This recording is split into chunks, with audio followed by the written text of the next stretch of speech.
Pues ya quedó totalmente exhibido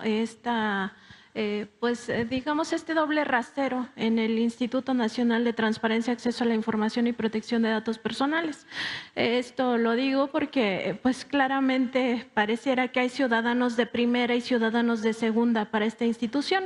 En el caso del periódico New York Times y su corresponsal extranjera en México, pues abrió de oficio una carpeta de investigación en su contra, presidente, pero no dijo nada este Instituto Nacional de Transparencia acerca de la violación a derechos humanos que sufrimos todos los mexicanos y mexicanas, pues por los montajes, por esta desinformación. Hay que recordar que el INAI es la institución garante del artículo 6º constitucional que tutela precisamente el derecho humano a la información y que el derecho humano a la información además se considera un derecho llave, es decir, que nos permite acceder a otros derechos humanos porque con información se exige y se ejercen los otros derechos humanos. Entonces, la desinformación es una violación al derecho humano a saber. En ese sentido, presidente, también hay otro caso no menor en el cual ciudadanos, también periodistas e incluso políticos, pues fueron exhibidos sus teléfonos sin su consentimiento en redes sociales. En estos casos, el INAI dijo que ahí no aplicaba la investigación de oficio, ¿no? Porque según ellos tenían las personas que ir a denunciarlo para ver si procedía el caso. Entonces queda demostrado pues esta discriminación, racismo, clasismo, ¿no? Porque en el caso de la periodista extranjera, ahí sí de oficio, contra usted nuevamente, no es la primera vez, y en el caso del resto de los mexicanos, pues ahí no se aplica sus facultades ni sus obligaciones, porque hay que recordar que esta es una institución pública. Entonces, más allá de preguntarle sobre este doble rasero, presidente, también preguntarle por esta intención de hacernos creer que estos son los contrapesos que necesita la democracia y que sin esos contrapesos, que en realidad son instituciones capturadas por intereses específicos, en el caso de los ciudadanos políticos y periodistas, pues había cuentas relacionadas con el expresidente Felipe Calderón y también Guacamaya Leaks, que todos sabemos para quién hace campaña, una campaña política, no lo voy a decir aquí por las condiciones electorales, pero en ese sentido también preguntarle por esta idea que están pues alimentando de los llamados contrapesos, y así le llaman a la Suprema Corte, a la COFESE, al INAI, etcétera, presidente.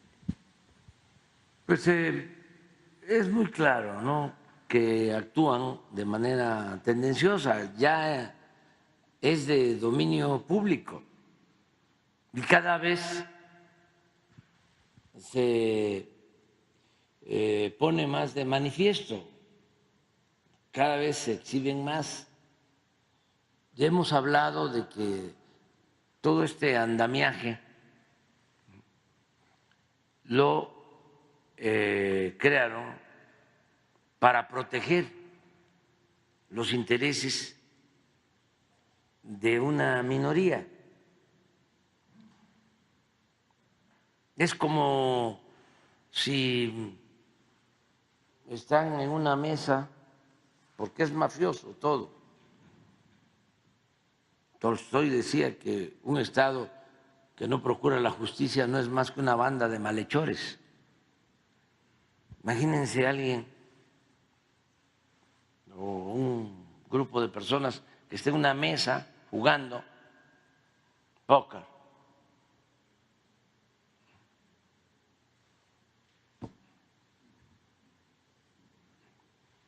Capos, no solo del crimen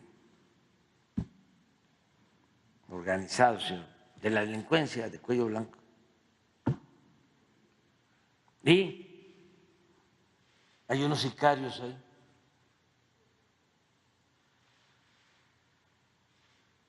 Está la mesa, están los sicarios, cuidándolos.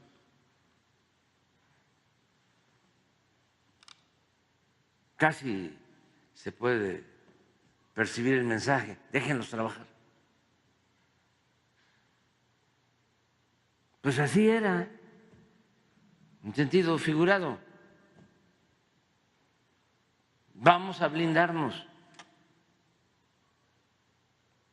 vamos a crear una estructura para que podamos robar sin ningún problema, que nos dejen trabajar y que esa estructura nos proteja. Es un Estado mafioso.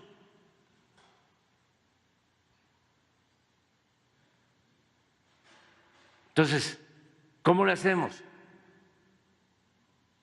A ver, los mejores despachos de abogados internacionales que vengan, aunque parezca increíble lo que les voy a decir, que vengan a redactar las reformas estructurales, que vengan a redactar los artículos de la Constitución de México para que se entregue el petróleo, la industria eléctrica, y que no pueda nadie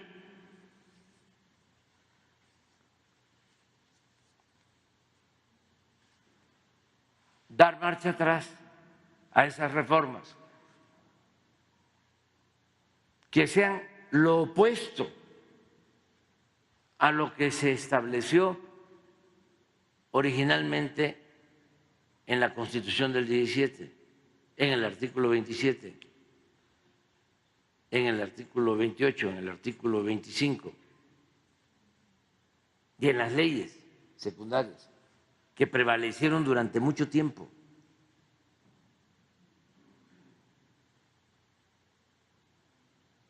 Acuérdense que después de que se logra establecer en el artículo 27 que el petróleo y los recursos naturales son propiedad de la nación, hay una protesta fuertísima en ese entonces del gobierno de Estados Unidos y de los ingleses, porque las compañías petroleras extranjeras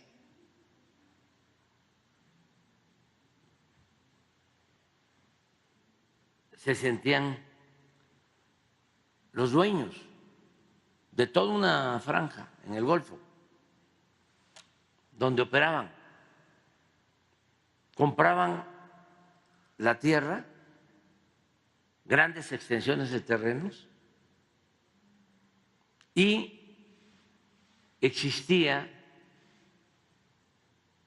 la mentalidad, o querían establecer el principio o el criterio de que como en Estados Unidos el dueño de la tierra era el dueño del subsuelo. Entonces, Tampico, San Luis Potosí, recordemos que en 1901 se descubre se perfora el primer pozo petrolero en Ébano, San Luis Potosí. Pero ahí estaba lo que se llamaba la Franja de Oro,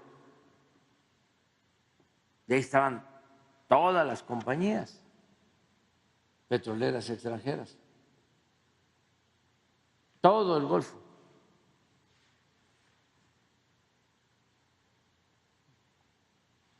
La parte de San Luis, Tamaulipas, Veracruz, Tabasco, Campeche.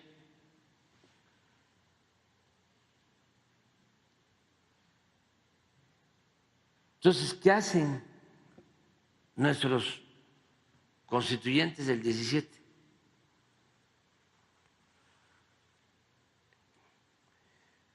apoyándose, y uno de los ideólogos de esta decisión fue Andrés Molina Enríquez, un intelectual revolucionario, que va analizando una fórmula de cómo resolver esto, si el dueño de la tierra era el dueño del subsuelo. Como durante la colonia el subsuelo era del rey,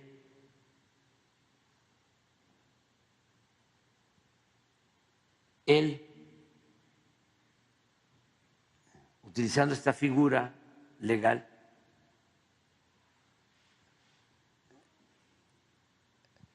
modifica, cambia el poder del monarca, del rey, por la nación. Y elaboran este nuevo criterio de que todo lo que hay en el subsuelo de México, el petróleo, todo, los minerales, son propiedad de la nación. Pero eso no estaba en las leyes. Son de las cosas muy buenas del presidente Carranza. Entonces, no se esperaban. En Querétaro había muchos agentes, como hay ahora, no, ahora hay más. Le voy a poner una manta por aquí cerca. Maneje con cuidado, no vaya a atropellar a un agente.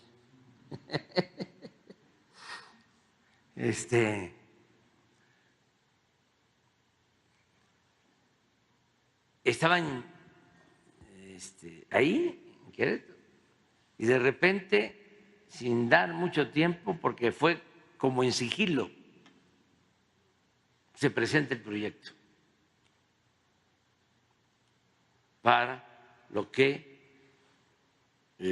iba a ser el artículo 27, y ahí queda escrito de que el subsuelo es propiedad de la nación. Imagínense lo que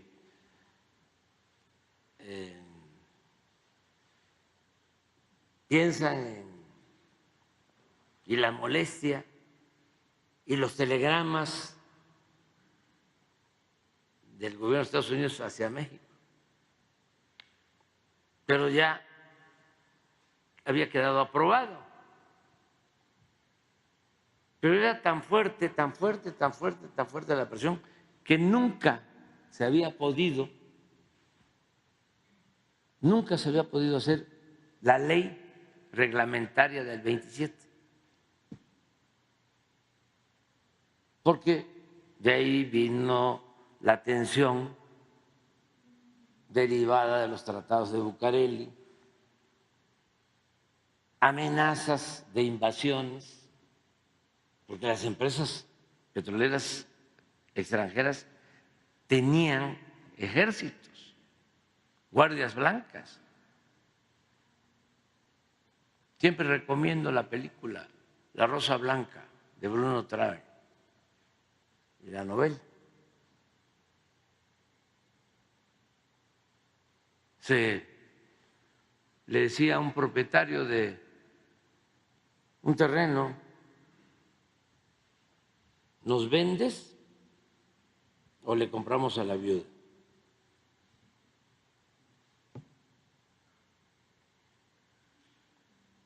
Y eran los dueños. Se hablaba incluso de que querían crear la República del Golfo.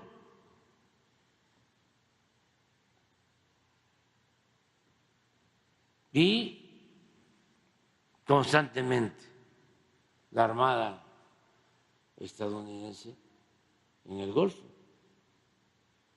Hay como 2 o 3, Pablo González primero, creo que después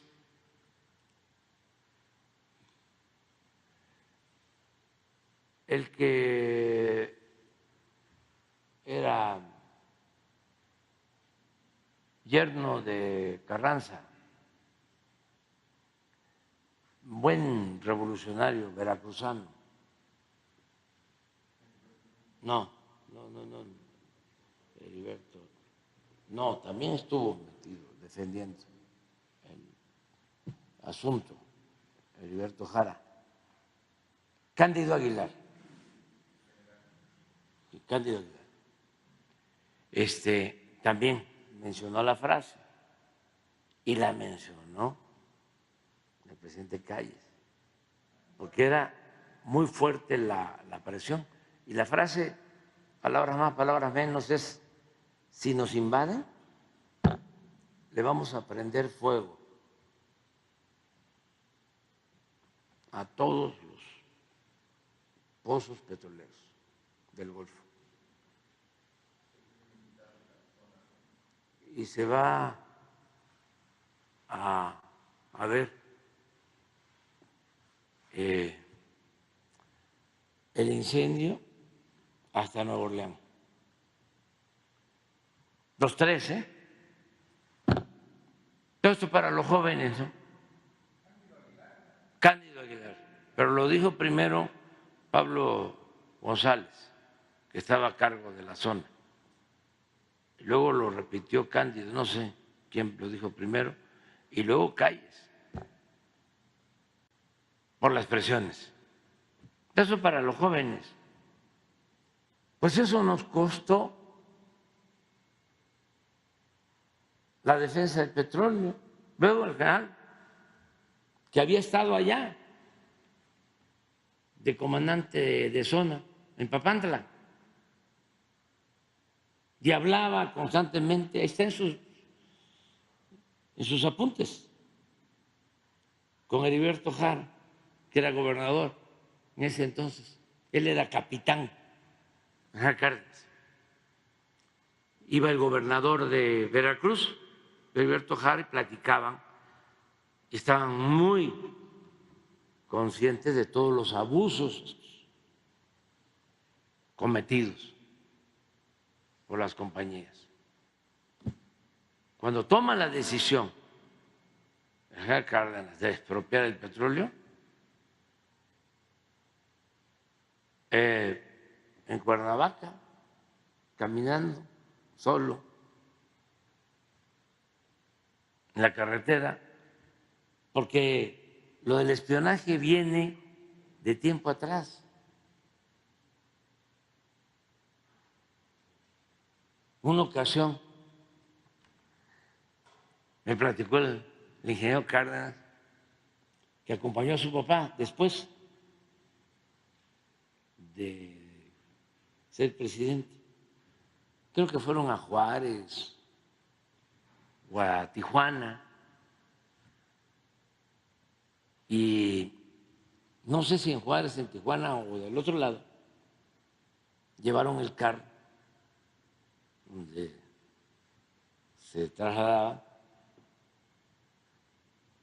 a lavar, y en una rampa lo están lavando y le encuentran micrófono. Siempre ha habido eso, nada más que ahora está más sofisticado porque ahora sonorizan todo, tienen satélites y tienen de todo. Bueno, toma la decisión caminando.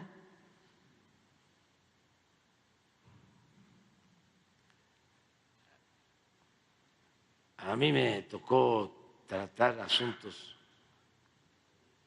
con Gutiérrez Barrios cuando estábamos en la oposición. Me llamaba mucho la atención que tenía una fuente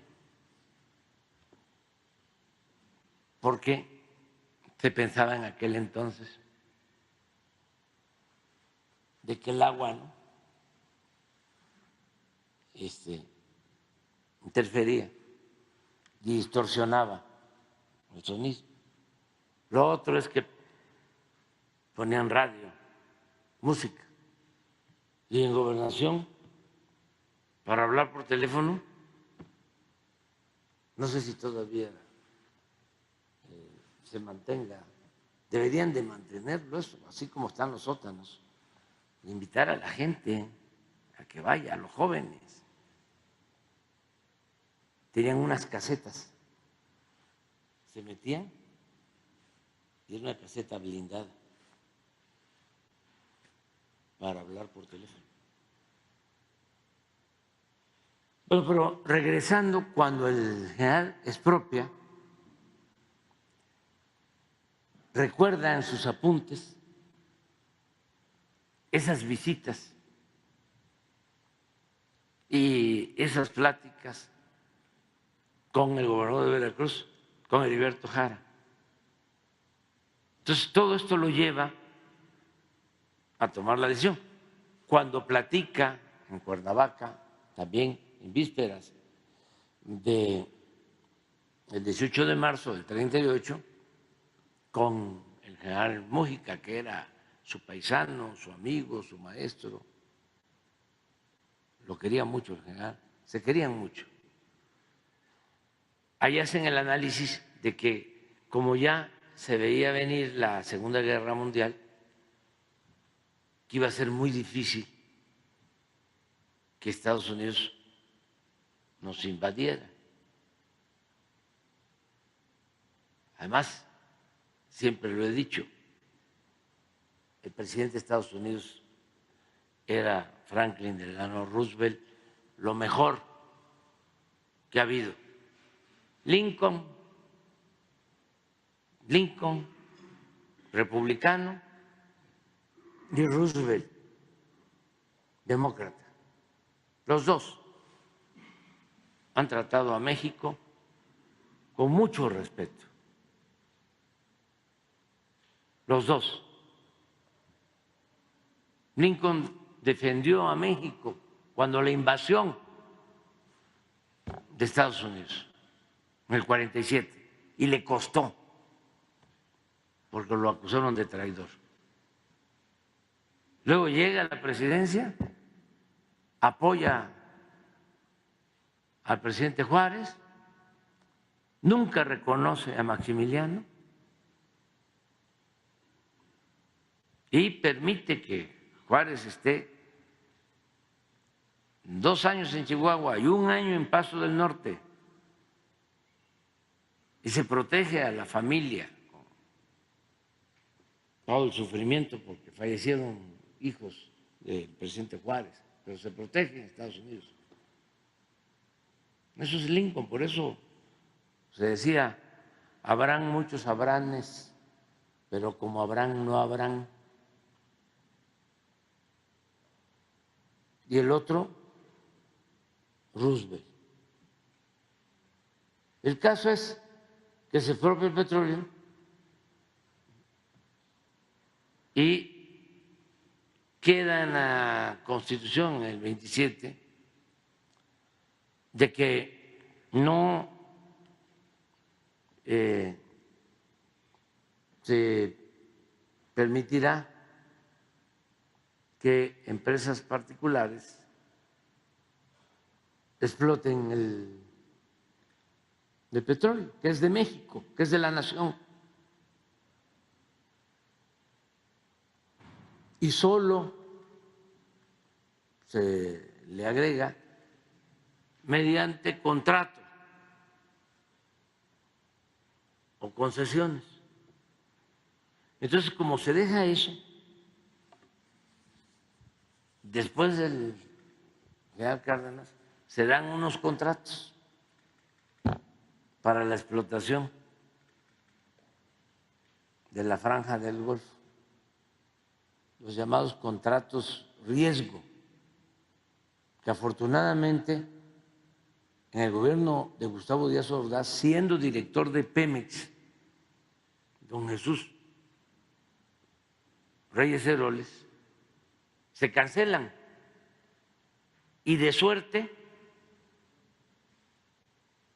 2, 3 años después de cancelados los contratos, porque toda la franja estaba entregada por esos contratos. Entonces se cancelan los contratos riesgo y poco después se descubre Cantarell, este gran yacimiento. Y empiezan a explorar y a perforar Cantarell y ese campo llegó a producir más de 2 millones de barriles diarios. Pero don Adolfo Ruiz Cortines modifica el 27 y le quita que no se van a dar concesiones. Y Adolfo López Mateos le quita el 27, le pone,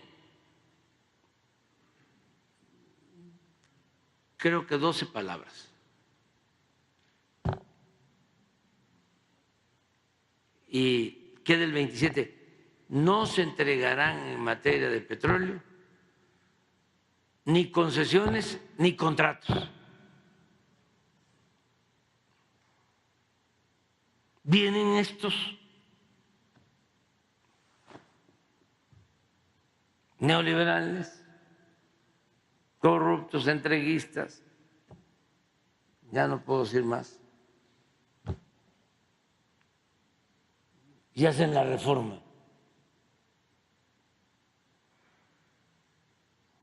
Y vuelven a abrir a las empresas la explotación del petróleo y hacen lo mismo con la Comisión Federal de Electricidad, que hasta ahora estamos recuperando la soberanía energética en materia de electricidad, porque compramos 13 plantas de Iberdrola y de producir 39% de la energía, que era lo que producía la Comisión Federal de Electricidad, ahora ya, hoy estamos produciendo 54%. Y con las plantas nuevas que vamos a terminar en estos meses, antes de que yo termine, ya vamos a estar arriba del 60%. Dejamos recuperada la industria eléctrica nacional. Y lo mismo Pemex. Rescate de la soberanía nacional. Entonces, como modificaron la Constitución, ya lo hemos hablado, para proteger a los intereses particulares y trajeron incluso a abogados de despachos de las empresas para redactar las reformas llamadas estructurales. Una cosa vergonzosa, completamente. Pues entonces, en las recomendaciones de ese nuevo modelo, incluyeron la creación de todos estos organismos supuestamente independientes, autónomos, pero era constituir un gobierno paralelo, una dualidad de poderes.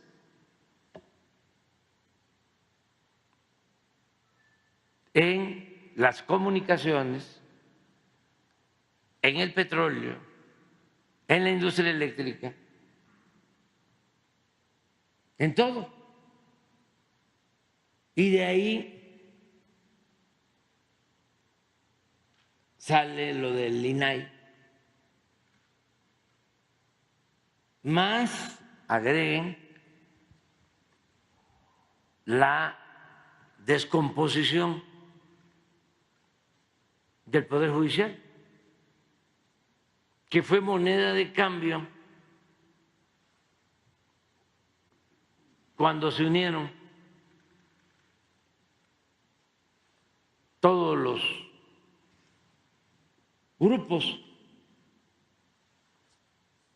económicos y políticos. Entonces, para conformar el bloque conservador, entregaron el Poder Judicial. Pero no es nada más que los jueces, los magistrados, los ministros, ¿no?, estén dependiendo de una minoría, defendiendo intereses de una minoría. El problema es toda la distorsión que se creó, porque el daño también se causó a las instituciones educativas. Imagínense, 36 años con una concepción conservadora para legalizar, legitimar el fraude, el robo, el saqueo,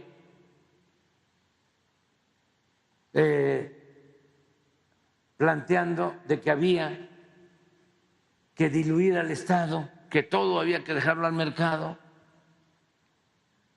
Todos esos sofismas, que si llovía fuerte arriba, goteaba abajo, que si aumentabas el salario, se incrementaba la inflación, que había que acabar con los estímulos, los apoyos al campo, porque en un mundo globalizado se podía comprar afuera lo que se consumía en el país, incluso más barato. ¿Que para qué ibas a construir refinerías? Que el negocio estaba en vender petróleo crudo y comprar gasolina. Vendes naranja y compras jugo de naranja. Y así empezaron a engañar de que nos íbamos a quedar sin luz, de que necesitábamos energías limpias, y no consideraban energía limpia la que se producía o se produce en las hidroeléctricas, y toda la inversión que se hizo por décadas construyendo grandes presas, porque éramos autosuficientes en producción de energía, se paró. Si una hidroeléctrica tenía capacidad para turbinar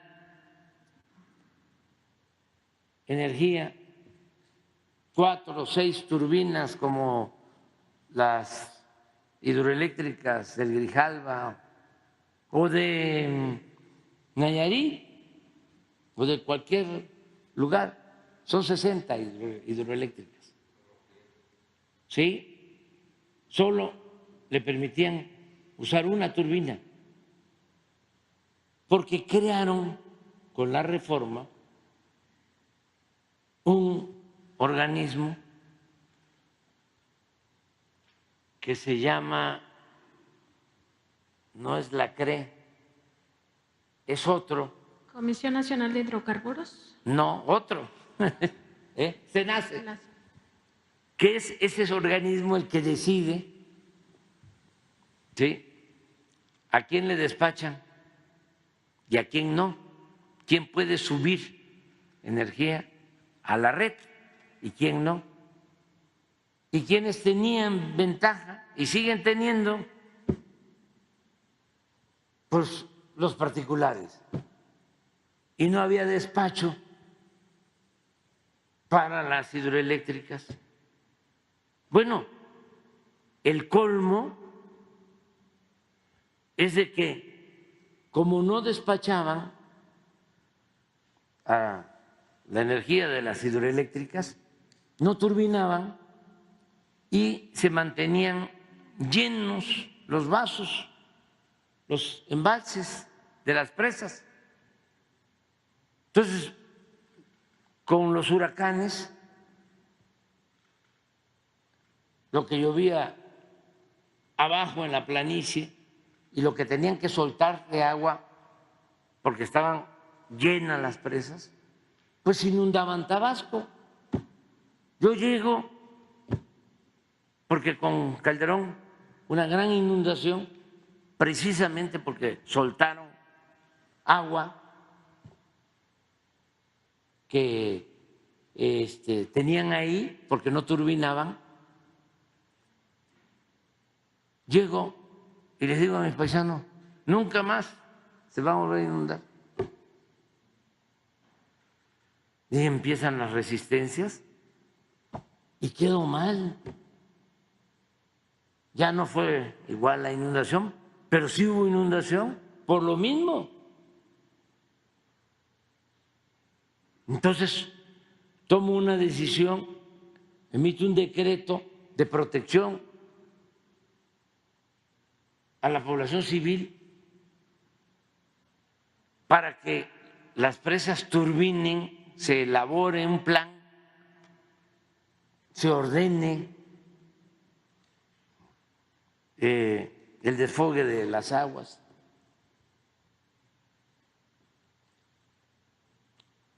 Y empiezan a turbinar más, se incrementa, lo puedo probar eso, la producción de energía más barata, limpia. No hay energía más barata y más limpia que la que se produce en las hidroeléctricas. No estaban consideradas como energías limpias.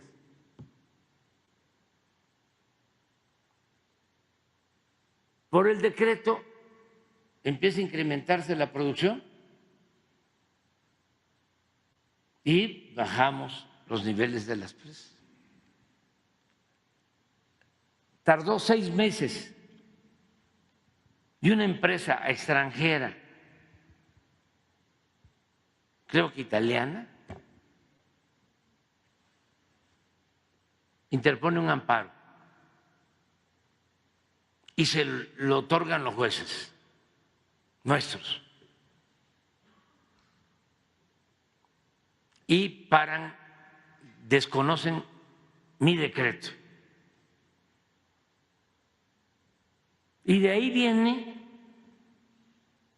que planteamos, porque ya era mucho, vamos entonces a reformar la ley eléctrica. Se presenta la reforma, se aprueba por los diputados, por los senadores, por el poder legislativo,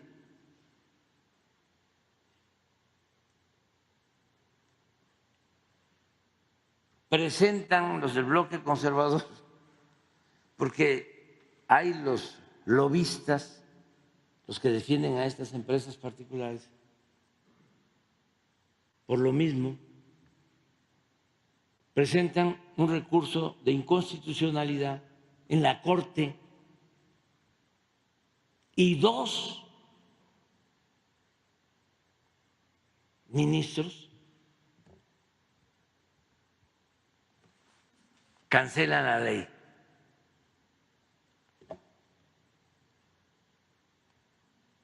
Pero además, y esto es para los abogados, resulta que uno de ellos no podía hacerlo, estaba impedido legalmente. O sea, actuó violando la Constitución.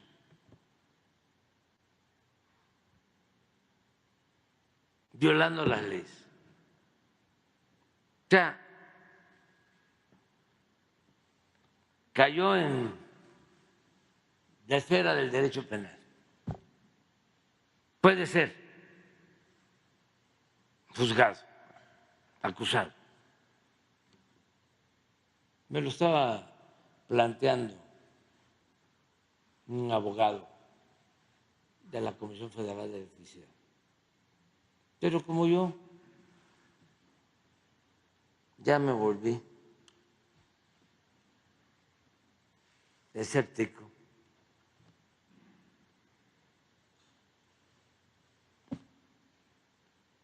ya le dije, bueno, pues vean qué hacen, pero no se estén haciendo ilusiones,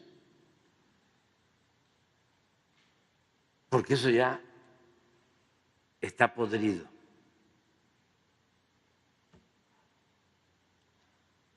Ahora, con lo que sucedió lamentablemente con lo de la niña, no es un asunto, decía yo, solo de que defiendan los intereses de grupos y que no defiendan al pueblo. No, es un asunto más complejo que tiene que ver con la abogacía. Por eso no le queda lo de Suprema Corte de Justicia, porque no es de justicia. Si acaso de derecho, y por lo general de chueco, pero justicia no, porque llegan hasta, en el mejor de los casos, hasta el derecho. Y ahí es donde empiezan, ¿no?, con las interpretaciones. Es que no hicieron bien la averiguación, no es el domicilio, no es la hora, no es el nombre de la persona, no esto, no lo otro, cosas de lo más aberrante. Y entonces se agarran de eso de manera leguleya para cometer sus fechorías. Entonces, ¿cómo resolvemos esto? Pues solo con democracia, más democracia, método democrático. Pero yo creo que esto sí lo puedo decir, ¿no? Nada más hasta ahí me quedo.